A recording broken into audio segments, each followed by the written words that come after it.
François-Dominique Toussaint Louverture te jwen arrestasyon par l'armée Napoléon Bonaparte dans l'année 1802. Séparé ak madame ni, Suzanne Simone Baptiste Louverture, Petite Lio, Isaac Louverture, Placide Louverture, Paul Louverture ak Saint-Jean Louverture.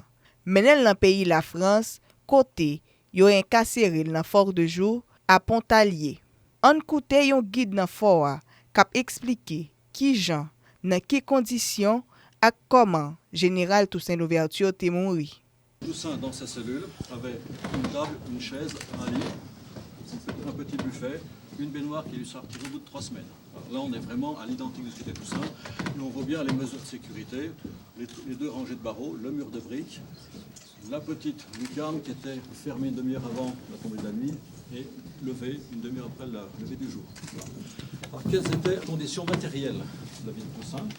Elles avaient été définies par le ministère de l'Intérieur. Autant les mesures de sécurité dépendaient de l'autorité militaire, parce que Toussaint Louverture était général français, dépendait de l'autorité du ministre des Colonies, ministre de la Guerre, mais en tant que prisonnier d'État, il dépendait de l'autorité du ministère de l'Intérieur. Donc c'est Joseph Fouché qui a donné les instructions, qui précisait clairement qu'il devait avoir une nourriture saine et convenable et des vêtements chauds pour la saison.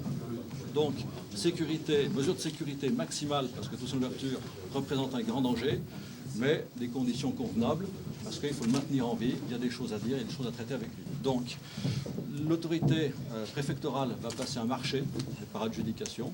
Donc, c'est l'auberge La Cluse et Mijoux qui remportera le marché et aura un budget alloué par l'autorité militaire pour la nourriture, qui sera amenée de l'auberge, amenée chez le commandant du fort, qui l'amènera ici tous les jours. Pour les habits, le ministère des colonies, dès le 3 septembre 1802, envoie l'ordre comme quoi il ne doit plus porter un uniforme de général. Donc on va lui faire des habits de grosses toiles, chaudes, mais toutes simples. Voilà. Donc on lui enlève son uniforme de général de l'armée française, on lui remet des habits normaux, des haillons, qu'on vient de le ramener un peu à sa condition d'esclave tel qu'il était à l'origine. Le chauffage, qui a été un grand point d'interrogation, c'est aussi été fourni par un prestataire extérieur. On a toutes les archives sur le séjour de Toussaint Louverture, les budgets, les dépenses existent, donc on a pu parfaitement analyser le séjour de Toussaint Louverture. Donc il y avait une ration de bois, c'était 2 cordes par mois, ce qui fait l'équivalent de 8 mètres cubes. Voilà. Donc là, il avait la nourriture, il était chauffé, des essais de chauffage ont été faits. Donc les conditions techniques de chauffage elles sont assez excellentes. On a une cellule qui est chauffée en permanence, même s'il peut y avoir des hauts et des bas. On a fait des essais il y a quelques années pour mesurer. On atteint facilement 24, 25 degrés. Donc, là, il y a pu y avoir effectivement des cycles. Voilà. Donc des conditions effectivement un peu spartiates, mais telles que le commande l'humanité. C'était l'expression qui était tombée du gouvernement français. Alors quel est l'état d'esprit quand Toussaint arrive? Il est dans un état d'esprit assez offensif. Il a été arrêté à Saint-Domingue par traîtrise, donc il se sent victime d'une injustice. Très vite, il emmène les preuves de cette injustice. Sur le navire, le Héros, qu'il amène en France, il commence à écrire à Bonaparte, en expliquant sa conduite, en amenant les preuves de la trahison de Leclerc. Donc il est dans un esprit assez offensif, assez volontariste, sûr de son fait. Il se sent fort victime d'une injustice. Et effectivement, lors des premières semaines au Fort de Joux, il écrira un mémoire qu'il remettra au général Caffarelli, envoyé de Bonaparte, qui sera ici. Il va rester septembre, octobre encore assez optimiste, attendant des retours des premiers consuls, des missives qu'il a envoyés. Très vite, effectivement, à partir d'octobre, tout va basculer, à partir d'octobre 1802. Il n'a plus aucune réponse qui arrive, alors qu'il a déjà écrit depuis 2 ou 3 mois. Il relance, toujours aucune réponse. À partir de la fin octobre, l'autorité, le gouvernement, renforce les mesures de sécurité jusqu'à lui couper toute correspondance. Il y a un ordre très strict qui dit ne plus communiquer avec le gouvernement. À partir de là, il va rentrer dans une période d'isolation totale. Les mesures de sécurité et de fouille se sont renforcées. Seul le commandant du Fort de Joux a accès à Toussaint Louverture. Aucune visite. Son serviteur lui a été retiré au bout de 3 semaines. Effectivement, à partir de là, il va avoir une grave infection dentaire qui va affaiblir une situation déjà un peu affaiblie physiquement, et puis une crise de paludisme qui va aussi provoquer une accélération d'un physique qui commençait déjà à être un petit peu malade. Donc c'est vrai qu'à partir de novembre, il commence à rentrer dans un isolement total. Effectivement, pour lui, c'est un changement total.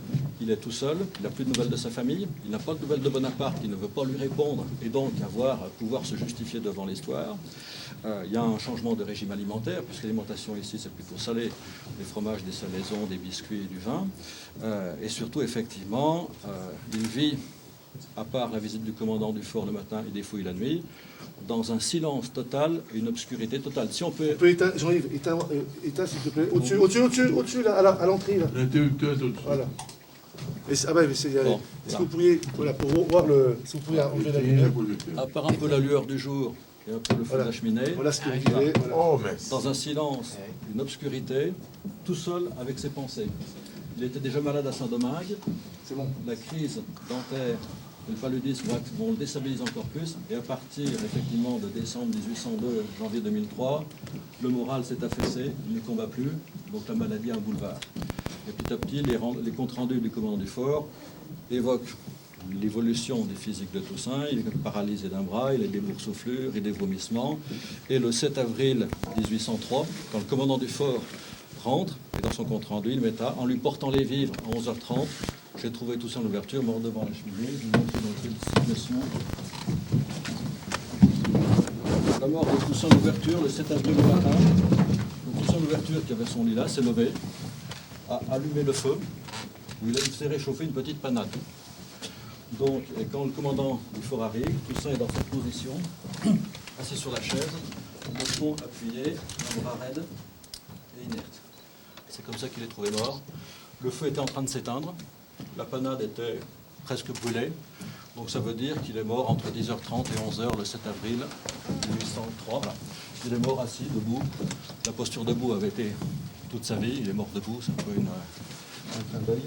Voilà, donc le commandant du fort le trouve mort, il ferme les portes, les scellés, et le lendemain il y a l'autopsie. L'autopsie du corps se fait ici, et donc le chirurgien de l'époque conclura qu'il est mort de pleuripneumonie.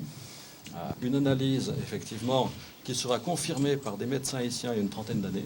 On refait une expertise du rapport d'époque en analysant l'évolution, etc., confirmera bien qu'il est mort de pleuripneumonie.